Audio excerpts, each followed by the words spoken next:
Bien, le vieux monsieur est avec vous.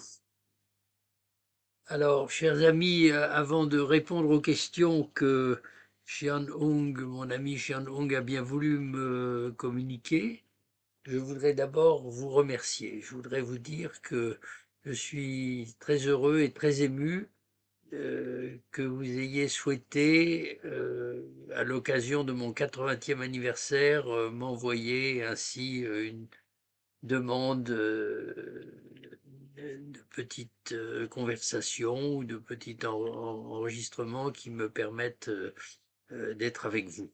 Ça me fait très plaisir et ça me donne le sentiment que au cours de mon existence professionnelle, qui était l'essentiel de mon existence, en fait, j'ai réussi à nouer avec des étudiants, des collègues, des intellectuels de toutes les parties du monde, des liens qui sont véritablement des liens d'amitié. Donc je vous en remercie très profondément. Alors, Xiaodong m'a posé trois questions considérables.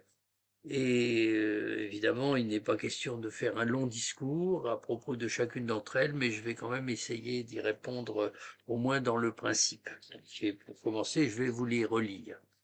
La première question, c'est celle-ci. Comme vous avez proposé une nouvelle analyse du concept de civilité, qu'est-ce que le rapport entre la civilité et le concept beaucoup plus lié à l'institution politique, à savoir la citoyenneté? Alors, évidemment, tout ça va être traduit en chinois mandarin ou peut-être en anglais. Bon, euh, ça risque de faire disparaître un aspect philologique ou linguistique du problème qui a quand même beaucoup compté pour moi et qui m'a servi un peu de fil conducteur. Parce que citoyenneté et civilité sont des mots qui, dans les langues latines, comme le français, ont la même étymologie. Ça vient du même mot cité, transformé de deux façons. Et au cours de l'histoire, ces deux significations ont eu tendance à diverger l'une par rapport à l'autre, mais elles ont quand même continué d'entretenir des relations très étroites. Il fait que de temps en temps, on peut hésiter entre l'une ou l'autre quand on veut traduire une certaine notion. Par exemple, quand j'ai discuté du problème de la civil disobedience, comme on dit en anglais et en américain, j'ai proposé de remplacer désobéissance civile par désobéissance civique. Bon, mais évidemment, les deux notions sont très proches, quoi. Alors je dirais pour aller très vite que le problème qui, en tout cas dans ma réflexion à moi, a tenu le rôle central, a permis d'articuler la dimension politique, qui est plutôt celle de la citoyenneté, et la dimension éthique, qui est plutôt celle de la civilité, c'est le problème fondamental du conflit.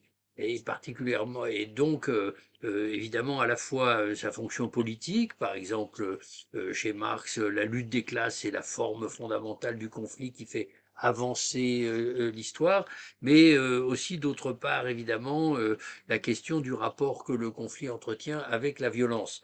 Et dans l'histoire de la politique ancienne aussi bien que moderne, le conflit et la violence sont à la fois une substance ou un élément indispensable à la vie politique, mais aussi d'autre part ce qui peut périodiquement menacer la politique d'effondrement et de disparition, en particulier quand les luttes d'intérêts, de partis, d'opinion débouchent sur la guerre civile.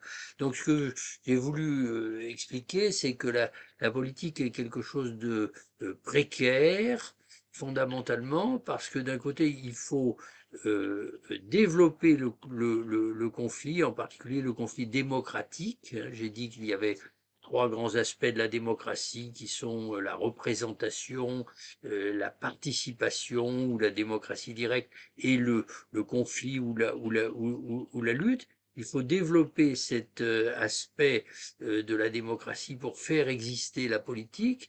La politique, c'est pas le consensus, c'est pas l'harmonie, mais c'est la lutte des partis. Et d'un autre côté, évidemment, il faut essayer d'empêcher le conflit de se transformer en violence absolument destructrice, qui a été dans l'histoire, on pourrait dire, à la fois le grand problème et la grande pierre d'achoppement ou le grand danger de dégénérescence qui a perverti les révolutions. Bon, voilà. Donc,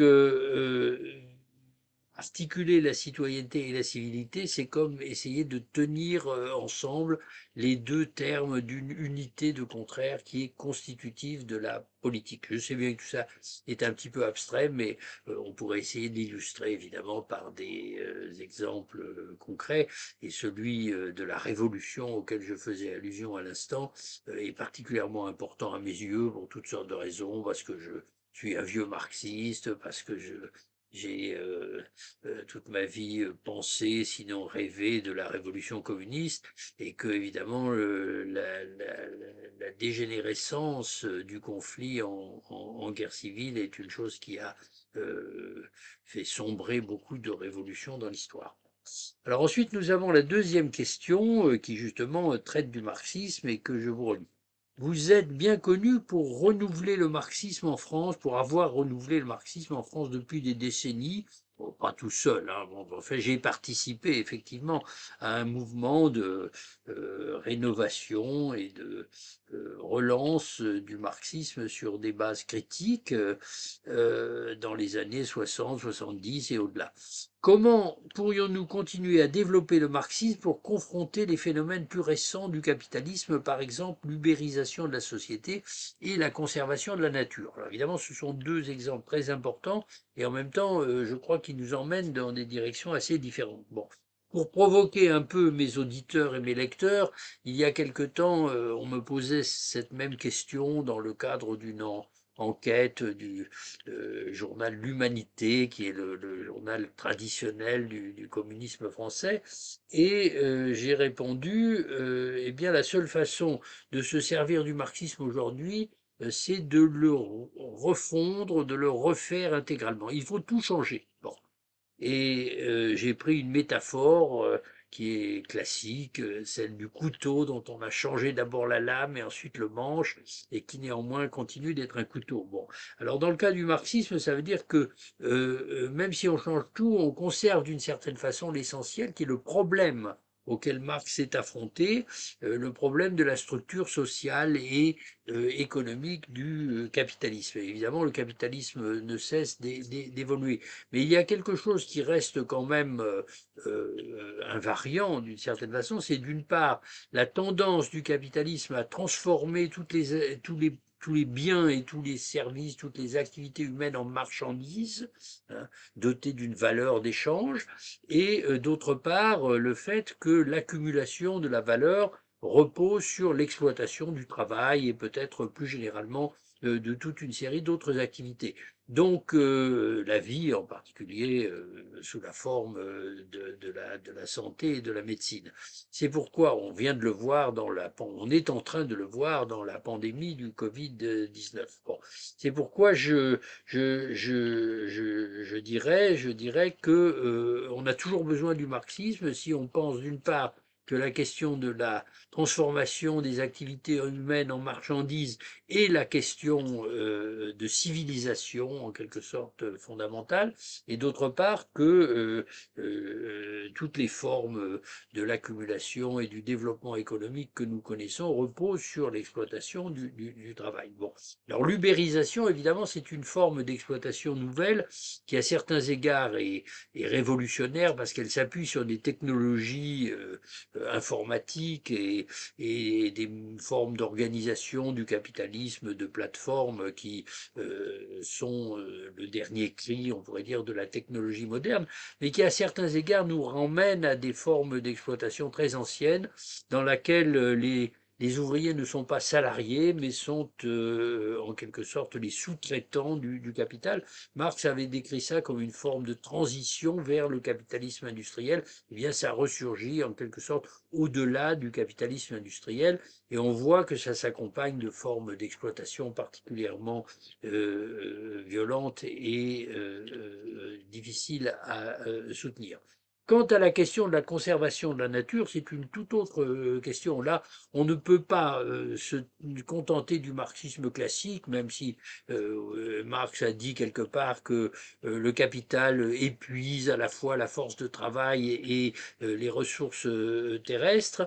Il faut évidemment rompre à certains égards avec la croyance dans le caractère inéluctable et irréversible du progrès technologique et de la richesse matérielle pour prendre en compte les limites, justement, les philosophes diraient la finitude, les limites à l'intérieur duquel nous pouvons exploiter la Terre si nous ne voulons pas que la catastrophe écologique et environnementale détruisent toute la civilisation et malheureusement, on peut craindre que ça ne soit déjà le cas. Il faut donc essayer de limiter ces dégâts et pour ça, il faut repenser au fond toute l'économie et toute la philosophie sociale sur des bases nouvelles. Donc tenir en même temps la question de la lutte des classes et celle de l'épuisement de la nature, c'est le défi de notre époque. Le marxisme peut servir à quelque chose, mais certainement pas tout seul. Et d'ailleurs, plus généralement, je pense que le marxisme tout seul se détruit lui-même. Il faut toujours combiner le marxisme avec d'autres idées qui ne viennent pas de lui. Bon. Alors, pour finir, il y a cette dernière question un tout petit peu embarrassante. Avez-vous un projet pour votre future recherche? Pourriez-vous résumer ou souligner les caractéristiques principales de votre recherche ainsi que vos intérêts intellectuels? Alors évidemment, j'ai accumulé au cours de ma vie beaucoup de projets et il y en a quelques-uns que j'espère avoir encore le temps peut-être de réaliser ou dont j'espère esquisser le traitement avant de devoir m'arrêter.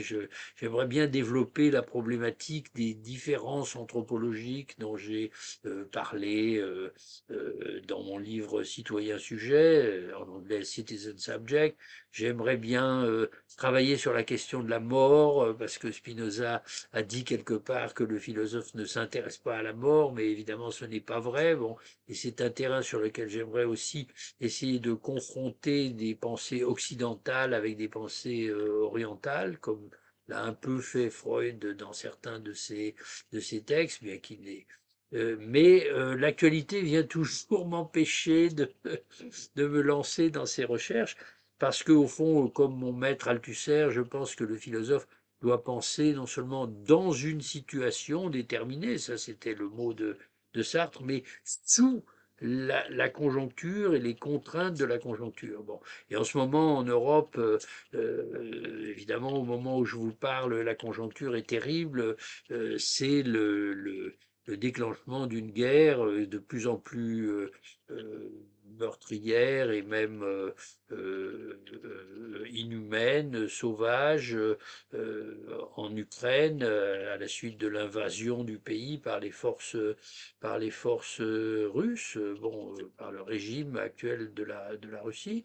Et évidemment, tout ça, c'est l'Europe. Hein. Bon, moi, j'essaie d'être cosmopolite, mais je suis quand même d'abord un citoyen européen. Donc je reprends des questions concernant l'articulation du problème de la nation avec la question de la frontière et la question de la guerre, dont je parle en particulier dans un volume qui va bientôt paraître intitulé Cosmopolitique, mais en même temps, j'essaie de voir ce qu'on pourrait dire pour faire face à cette situation très dramatique dans laquelle nous sommes. Voilà. Bon. Et encore une fois, merci de votre invitation et de l'honneur que vous me faites en me demandant de parler un peu pour vous et avec vous ce soir.